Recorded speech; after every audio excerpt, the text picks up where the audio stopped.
Hello, amigos, and welcome to another episode of Inside the Ropes with Coach Mario.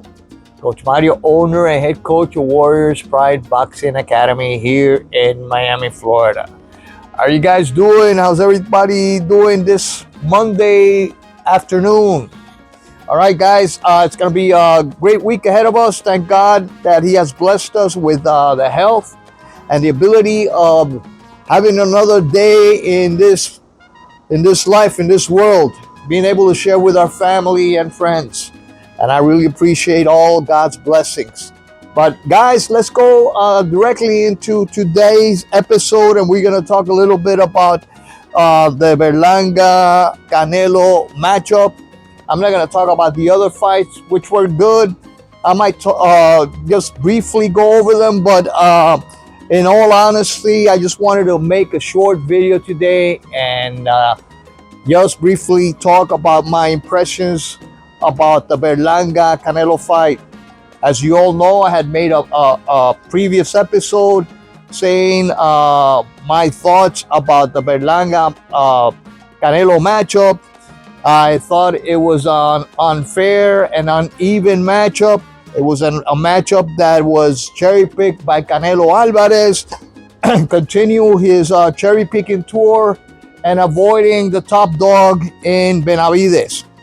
I also spoke about, how little gray matter those fanatics that follow Canelo continue to have and live in denial, defending Canelo on all his great accomplishments, so-called great accomplishments, while continue to cherry pick, lesser opponents and satisfying the fanatics with his dominance performance of less qualified or less skilled contenders or opponents that he has faced in the recent couple of years. All right. So let's go over the Berlanga Canelo fight real briefly. As I had told you all, I thought I was under the impression Berlanga was not going to last 8 rounds. A lot of people thought the same thing. All the experts didn't give Berlanga a chance. I think Berlanga did a lot more than what people thought, than what I thought. I was actually impressed of his will and determination. Not so much his skill. His will and determination, heart, and the ability of taking punches. Granite chin, a strong kid, came to fight, was completely dominated by a superior athlete and a superior boxer in Canelo Alvarez. I didn't give Berlanga a shot at all at winning. I was under the impression he was going to get knocked out under 8 rounds. It was not so he surprised everybody. So it's practically a win, a moral victory for Berlanga in going the 12 rounds against Canelo Alvarez. So what does that say about Berlanga and what does that say about Canelo? I'll tell you first my impressions about Berlanga and we'll go over Canelo. My impression about Berlanga is that he's a young, strong kid who has boxing ability. He showed boxing ability. All right. He is still in development. He is still growing as a fighter. He needs to fight more top level opponents in order to continue his trajectory to maybe in the future earning, the opportunity to fight for a world championship. This was a gift by Canelo Alvarez to Edgar Berlanga. I mean, Edgar Berlanga did not deserve a title shot. We all know the truth, all right? And you saw all these fanatics and all these fans of Canelo Alvarez just Viva Mexico and all this other stuff. And it comes to a point where fanatism and people adoring an idol with clay feet like Canelo are so blind to the fact that Canelo has been avoiding the top dog for over 3 years. The top guy at 168 pounds, who is David Benavidez. It is shameful, my friends. Shameful. So I'll tell you what, I was going for Berlanga.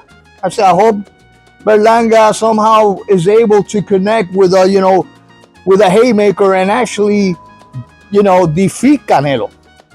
That's what I was feeling on the inside, because of my dislike for Canelo so much, because of his cowardly attitude against facing the top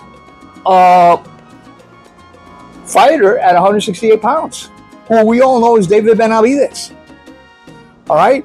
So, going back to Berlanga, to be honest with you, he surprised me on his determination, his will. He has that cria boricua, he has that strength of heart, that gamemanship, that Puerto Rican blood that he feels he has. You got to give credit to Berlanga for doing what he did. Now, on the other hand, let me ask you all a question.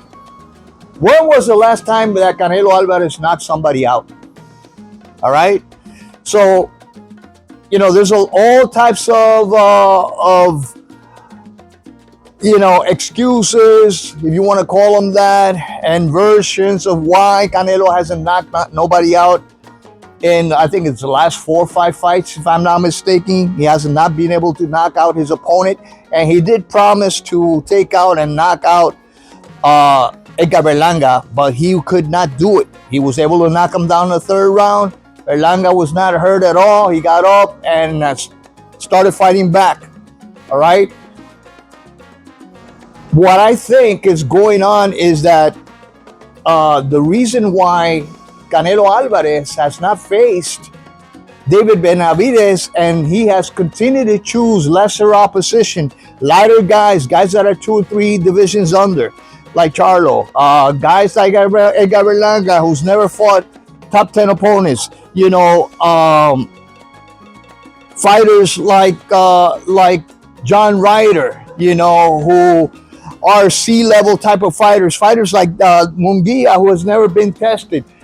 Guys like that, he picks and chooses, and the organizations that are in charge of regulating the champions and actually giving the opportunity for top contenders to fight for a title are not doing their jobs, because they are getting paid big time by Canelo. Canelo loves those trinkets. He loves those trinkets. They gave Canelo a new belt with all kinds of, beautiful design and all that other stuff. He's paying millions of dollars for that. And, the organizations like the WBC, the WBA, the WBO, they're happy. They're taking in that money. They say, okay, Canelo, keep the belts. You keep on paying us for that belt to keep your trophies. It is embarrassing. And I know a lot of people don't see it that way. A lot of people are blind. They don't know what boxing is. I had some guy tell me, oh, coach, you might know a lot about boxing, but you don't know the business of boxing. The business of boxing. The business of boxing is being the best.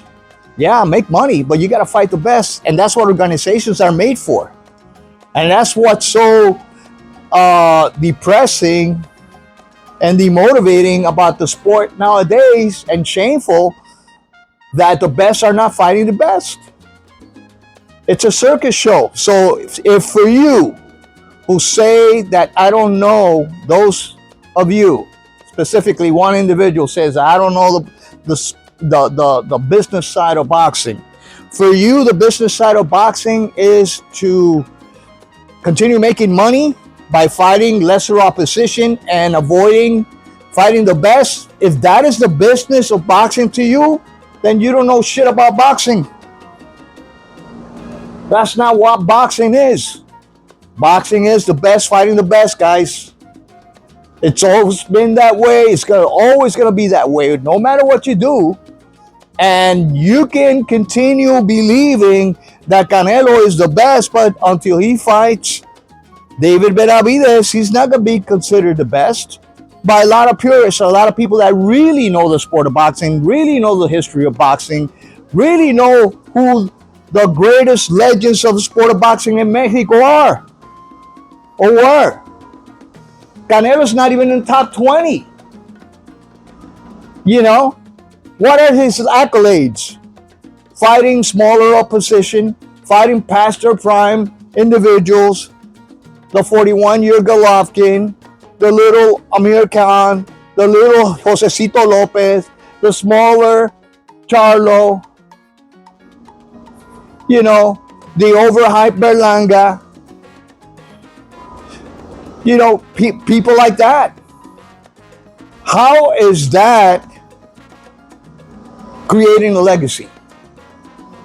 So, anyway, going back to Berlanga, my props go to him. He lasted 12 rounds. He fought the best he could. He's not ready for this level, guys. I told you. I called him a cab driver. Well, I guess he's a limo driver now. He's higher, you know, he raised, he got promoted on his performance. I think he has potential, but he's nowhere near that elite level, guys. He's nowhere near that elite level. I gotta give props to him. He showed the Puerto Rican heart. He sure did. You know, but it was not Puerto Rico versus Mexico war. A Puerto Rico versus Mexico war is usually the best Puerto Rican fighter, an elite fighter, versus the elite Mexican fighter. And that's not what this was. This was a mismatch. It was a mismatch. And Canelo knew it. And you know the great thing about it is that Canelo got, you know, slapped around big time in this fight. Got hit hard by strong up-and-coming kid, you know, and was not able to take him out. Was not able to take Berlanga out, who's a, you know, a C+ fighter, maybe B-, and he's going to continue improving, and I will be supporting him in the future, but he is a limited fighter with experience. He did not earn the right to face Canelo for a championship fight. Why was he ranked number 1 by the WBA? Who did he beat in order to be ranked number 1? And these are the things that these organizations do constantly, thinking that we're idiots. And I'm sorry to tell you, but the majority of those Canelo fans are idiots. I'm sorry to say it. They don't know boxing from a doorknob. I mean, they are completely illiterate in the sport of boxing, ignorant in the sport of boxing. They don't know the history of boxing. They don't know the great champions of boxing. They don't know what boxing is. Thinking that boxing is, you know, whoever makes more money. No, it's not. It's all about heart, legacy, honor. Who's the baddest man on the planet? You're not the baddest man on the planet. You're fighting mediocre fighters. It's like I tell my guys at the gym, and I don't know if you've seen the t-shirt we have in the gym in Warriors Fight Boxing. It says on the back, there's no honor in fighting the weak. What honor is there if I choose to fight somebody that is, you know, that is not skilled as much as I am? And I continue beating on opponents like that. And I tell you, yes, you do that at the beginning of your career in order to get experience, maybe. But as time goes by, and at Canelo's stature, he wants to prove who is the best. Canelo wants to prove who is the best. So if you want to prove who is the best, you don't say, I am the best. He's self-proclaiming that he's the best. However, he hasn't fought the best. You didn't see not even one reporter ask Canelo the tough question. You know, the elephant in the room question, which is, why haven't you fought Benavidez? Are you going to fight Benavidez next? Not one. You know why? Because they would get banned from all future Canelo events. Because Canelo is a prima donna. Because the commentators on Canelo events are so one-sided and so impartial towards Canelo that it boggles the mind. It is shameful. But anyway, guys, those are my 2 cents. I called it. I said Canelo was going to beat Berlanga, was going to give him an ass whooping. He did beat him from post to post. However, I believe Berlanga won by losing. He showed his heart. He showed his grit. He came back with good punches, was able to land a lot of jabs, has a really nice jab. He has fast hands. He is a strong kid. He's got a strong jaw. He's got a granite jaw. He took Canelo's best punches and kept walking through it. Has great lateral movement. Has good footwork. So he's going to continue improving. I'm going to be behind Berlanga in the future. You know, I hope he does better. But there's a moral victory for Berlanga. You know, so not only did he make shitload of money, but he was not knocked out. He went the distance. And you know what happens when you go a distance against a champion? Somebody that everybody thinks you're going to lose and you're going to get completely destroyed by. That didn't happen, guys. That didn't happen, my friends. He did get beat, but not completely destroyed. And he fought till the end, to the last second of the fight. So my props go to Berlanga. My criticism continues for Canelo, who is a shameful example of what boxing has become to those nutheads, to those shit for brains fanatics that we have in boxing nowadays. Sorry guys, but it's the truth. Ask any knowledgeable fan what they think about Canelo ducking and avoiding fighting the best. It is shameful. But anyway, guys, this is what I have for today. It's Monday. I might be able to upload this within the next few days. Let me know what you guys think about Berlanga's performance. Let me know what you think about Canelo's inability to knock out Berlanga. And don't tell me about the weight, please. I don't want to hear that shit about the weight. I heard like Asaka Boxing Club talking that shit. That's stupid, guys. You weigh 168 pounds on the day of the fight. It doesn't matter how much you weigh the previous day of the fight. You know, for weighing the day before the fight, you weigh at a 168 or whatever your weight class is. The limit of your weight class. It doesn't matter how much you weigh the day of the fight. It's always been that way. Stop saying that shit. That shows ignorance. Sorry, Lakasaka. I like you guys, but that's stupid what you just said. Saying, oh, he was a heavyweight. Well, no. Well, who gives a shit? He weighed under 168 the day of the weigh-in. How much did Canelo weigh? How much did Canelo weigh the day of the fight? Why don't you talk about that? All right? So some people out there that have never laced gloves, they think they know it all, have never taken a punch to the face, have never stepped inside the ring. They're talking all this shit. Boxing has always been that way. Weigh in, you weigh at the contracted weight limit, whatever division you're fighting in. Day of the fight, doesn't matter how much you gained. You weighed your contracted weight at the weigh-in. That's all. Forget about this fucking hydration shit. All right? That shows ignorance. All right? So if you're able to hydrate 20, 25, 30 pounds, hey, good for you. Good for you. My fighters are going to weigh whatever the contractor weight is. All right? And amateur fighters weigh in the morning of the fight. And then, you know what I do? All right, let's go. You know, if they have 4 hours before a fight, 3-4 hours before a fight or more, I make sure they have the American Grand Slam at Denny's. Have a huge ass breakfast. Gain as much weight as you can. That's the name of the game.